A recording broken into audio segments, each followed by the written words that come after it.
The Afterlife Narrator.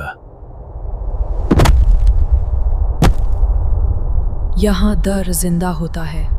Welcome to the Afterlife Narrator. आसपास सड़ते मांस की गंध और नमी।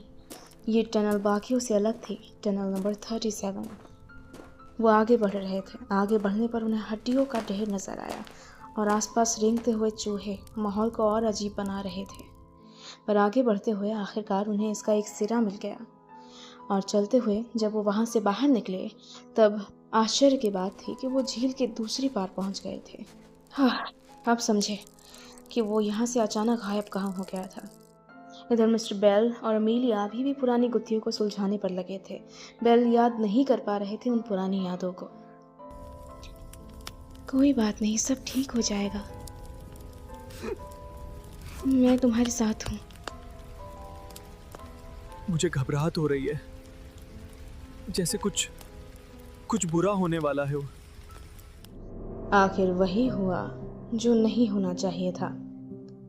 मेरी डायरी मुझे लौटा दीजिए अभी। तभी एक अजीब आवाज ने उनका ध्यान खींचा। वो ऊपर के कमरे से आ रही थी। अमीलिया के कमरे की खिड़की पर वही शैतान था। उसने कांच तोड़ा और अमीलिया को अपने साथ ले गया। शायद ये बदला लेने का कोई तरीका था या कुछ और, पर वो अमीलिया को अपने साथ ले गया। आने वाला वक्त और भी बुरा होने वाला था। मिस्टर बेल और मेलकम दोनों ही अमीलिया के कमरे में बेतहाशा भागते हुए पहुंचे, पर तब तक देर हो चुकी थी। अमीलिया वहां नहीं थी। सामान बिखरा हुआ था। बेल ने उसे हर तरफ ढूंढा पर वो कहीं नहीं मिली। अमीलिया जा चुकी थी, पर एक खतरनाक शिकारी के पंजों में। वो उसे कैसे बचाने वाले थे? आगे क्या होने वाला था? वो उसे ले गया। वो अमीलिया को ले गया। अगर तुमने मेरी डायरी वापस कर दी होती तो ऐसा नहीं होता। सब तुम्हारी वजह से। वो दोनों आपस में ही झगड़ रहे थे क्योंकि इस बार दांव पर बहुत ही खास चीज लगी थी जो दोनों को ही जान से ज्यादा अजीज थी। भाड़ में जाए तुम्हारी डायरी, इसका मेरी बहन से क्या लेना देना? तुम आखिर काला जादू क्यों कर रहे थे? बताओ मुझे। सच बोलने का वक्त आ गया है मिस्टर विक्टर एडगर बेल। तुम इस बारे में जो कुछ भी जानते हो मुझे अभी बताओ। वो दोनों ही घबराए हुए थे, पर उनमें से कोई भी इस बात को जाहिर नहीं करना चाहता था। इधर अमीलिया को भी होश आ गया था। वो अपने आसपास की जगह को देख रही थी और घबराई हुई थी। शैतान ठीक उसके पीछे ही था। ऐसे बोलना बंद कीजिए। मैं कोई कातिल नहीं हूँ। मैंने अपनी माँ को नहीं मारा, ना अमीलिया को नुकसान पहुँचाना चाहता हूँ।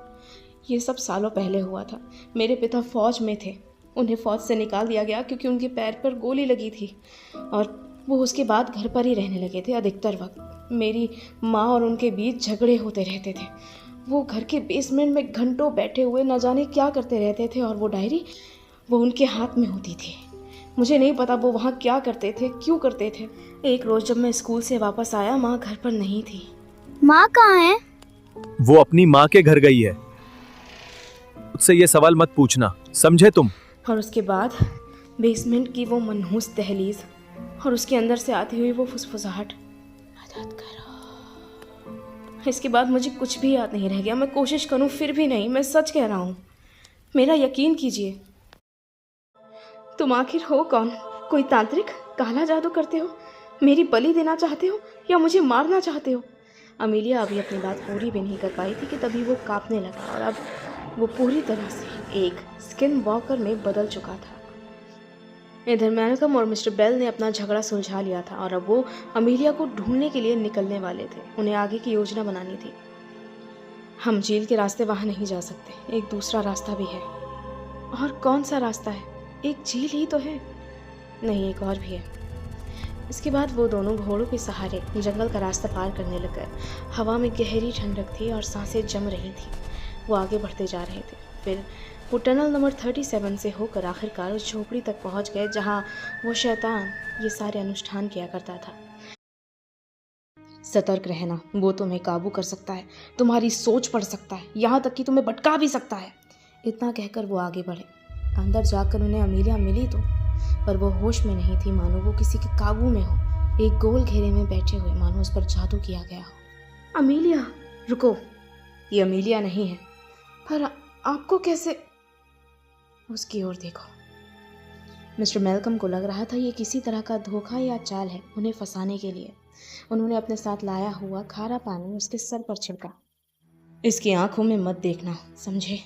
उसके शरीर में हरकत हुई और उसने अपनी आंखें खोली। वो चिढ़ी हुई थी। उसने जोर से चीखा और उसकी चीख के साथ ही वहाँ गहरा काला अंधेरा छा गया। मिस्टर मेलकम अपने साथ लाए हुए लैंप की सहायता से वहाँ उस कमरे में उसे ढूंढने लगे, पर वहाँ उन्हें कोई और ही नजर आया। कई दिनों के इंतजार के बाद आखिर वो स्किन वॉकर आज उसके सामने था और अब उनमें लड़ाई होने वाली थी। मेलकम जानता था कि उस स्किन वॉकर का पलड़ा उससे कहीं भारी है। उसकी कमजोरी उसके हाथ नहीं आ रही थी, ना ही उसे गोलियों का कोई असर हो रहा था। वो हर बार पलट कर वार कर रहा था। मेलकम लड़ते हुए थक चुका था और अमीलिया का भी कुछ पता नहीं चल रहा था। इधर बेल भी बिल्कुल खामोश हो गया था।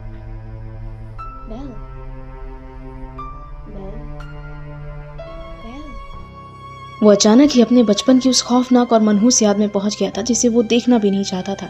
उसकी माँ बेसमेंट के फर्श पर लगभग बेजान और बहुत घायल अवस्था में पड़ी थी। आखिर वो वहाँ कैसे पहुंची, जानने के लिए सब्सक्राइब। वो अपनी माँ की लाश को लगातार घूरता जा रहा था। मॉम, बेल, तुम जाकर अमीलिया को ढूंढो, मैं यहाँ इसे संभालता हूँ। बेल ने चारों तरफ नजरें घुमाई और उसे आखिरकार एक पुरानी अलमारी के पीछे से आता हुआ प्रकाश दिखाई दिया। उसने वो अलमारी खोली तो उसे एक टनल दिखाई दी और उस टनल में उसे अमीलिया भागती हुई नजर आई। अमीलिया! वो भागती हुई उससे दूर जा रही थी और वो हर तरफ देखते हुए आगे बढ़ रहा था। जब वो उसके किनारे पहुंचा तब अमीलिया उसे हाथ में एक खंजर लिए हुए दिखाई दी। वो अजीब बर्ताव कर रही थी और इससे पहले वो कुछ सोच पाता तभी अचानक ही उसने वो खंजर उसके सीने में घोंप दिया। उससे दर्द हुआ और वो घबराहट से कांपने लगा। अमीलिया को अचानक ही मानो होश आ गया था और वो बेल की तरफ देख रही थी और बेल लड़खड़ाकर जमीन पर गिर गया। अमीलिया घबराई हुई थी, समझ नहीं आ रहा। बहुत सी गुत्थियां आप सुलझने वाली थी। अगर आपको वीडियो पसंद आया तो वीडियो को लाइक, शेयर और सब्सक्राइब जरूर कीजिएगा।